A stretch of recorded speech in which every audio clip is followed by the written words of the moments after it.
ከስተምስ ፕሮሲጀር ኮድ የምንለው የጉምሩክ ስነ ስርዓት ኮድ ሲሆን ይህ ባለ 7 አሃዝ መለያ ያለው ነው።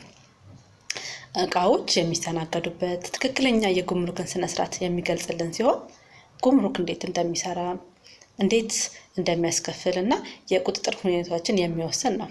የመጀመሪያዎቹ 4 ዲጂቶች ደግሞ የተራዘመ ኮድ ወይም ኤክስቴንደድ ኮድ ሲባሉ ይህም የዓለም አቀፍ የጉምሩክን አሰራርን ያመለክታል።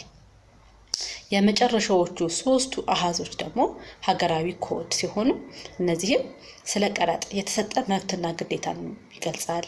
እንዲሁም ከቀረጥ ነፃና ሀገራዊ የቁጥር መስፈርቶችን በዝርዝር ያትታል። ስለነዚህ ኮዶች ዲቴል መረጃ እንዲደርሳችሁ አካውንታችንን ላይክ፣ ሼር፣ ፎሎ በማድረግ ተከታተሉን። ድርጅታችን የተለያዩ አገልግሎቶችን እየሰጠ እንደሆነ ያውቃሉ? የትራንዚተር አገልግሎት ብቃት ባላቸው ባለሙያዎች በኢምፖርት ኤክስፖርት ዙሪያ ስልጠናና ማማከር አገልግሎት፣ በአካባቢ ደህንነትና ፍተሻ አገልግሎት እየሰጠ ይገኛል። እንዲሁም ሌሎች አገልግሎቶች ስላሉ አድራሻችን ቦሌ ቡልቡላ መድኃኒዓለም ፊት ለፊት ቢመጡ ያገኙናል። ለበለጠ መረጃ ባዮ ባለው ስልካችን ላይ ቢደውሉልን ስቴፈን ስልጠናና ማማከር ማግኘት ይችላሉ።